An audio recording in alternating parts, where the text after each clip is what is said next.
great issue and it's a very popular topic to deal with. But have you looked into the open data available for these kind of solutions? We did, absolutely. There's a whole bunch of APIs and open data available, particularly in Stockholm. I mean, the Stockholm City Council is actually encouraging this type of activity. So they have it as a strategy vision for the city. And so we have looked at a number of them. And we have almost integrated something into our app. And there's also an app called Ckvar Q A. It allows you to give similar type of information. It's very hard to hear in the back. Aha. I will talk louder. We got a mic. Yep. I have two questions for you. One, I was wondering, great that you went and asked people and you have a personal experience yourselves. But what exactly was it you were trying to find out when you asked 100 people? Well, in the first instance, we wanted to know what people, it was primary market research questions. What is it that an urban cyclist experiences as an issue? What keeps them away from cycling and going out and actually cycle more? So that was sort of the first set of questions. Also, whether their bike is stolen or, so like it was a broad scale questionnaire. Now the next step, and we wanted to do today, the next step would actually to know how much they are spending on, for example, their equipment. In fact, we asked that type of question, and you should actually.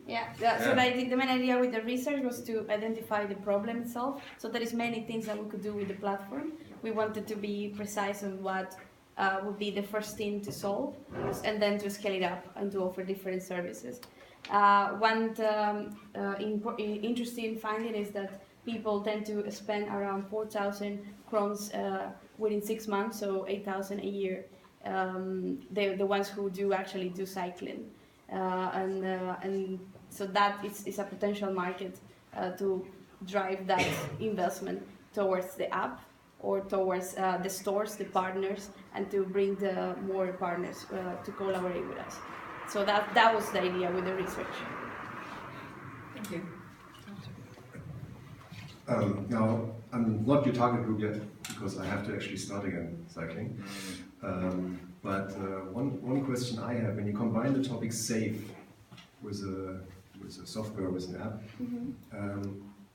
where is your line of crossing that topic of being commercial or being safe as an informative product? So when you tackle the topic safe, people, I guess, want to have information which make them bicycle secure. But if you want to take it in a business model, like you said with bike stores, you get commercial. Yep, that's and right. There's my question: how do you want to play on the topic safe, and how do you want to combine in the business on top? Yep.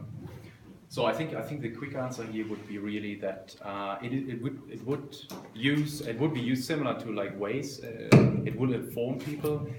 One idea that we would have to prove to what extent it makes your life safer as a cyclist. So that would be a more in-depth pilot study in which we could show that if you use this app and you use the alternative path, that in fact you have less accidents, your bike needs less repair. And all these types of questions, we would actually put that ideally into numbers. So 20% less costs, or 10. So that would be the next to go even deeper and make it a commercial proposition. Talking about monetization, have you considered that most of the cities they actually would spend fortunes to make it safer and better to bicycle? Rather than chasing the bikers themselves. Consideration absolutely taken into account. I think when I looked at this, there's usually the city, I consider them being a little bit slow. So either you have pilots with them and research, we know about money and so on, but that's limited, right? That's not a commercial model. Or you go into upphandling, when you start asking them for huge amounts of money, but that takes years to achieve. So therefore, depending on how much breadth and patience you have, might not be the immediate type of path forward. But yes, absolutely, they have a lot of money and they have that as a strategic goal. Another question? A quick question. I'm an IT person, so have you considered connecting the actual bike? Or what are your thoughts about that? Indeed.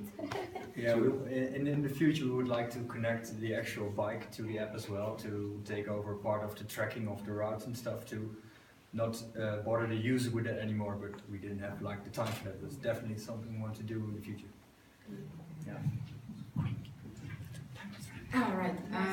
Just one last question. I guess that the monetization depends on the traction you get in the market, and you were talking about getting ambassadors, but what's your action plan to get these ambassadors? Well, we look into different further like groups or communities of urban cyclists who we could get in touch with. Time up, sorry. and- Thank you very much.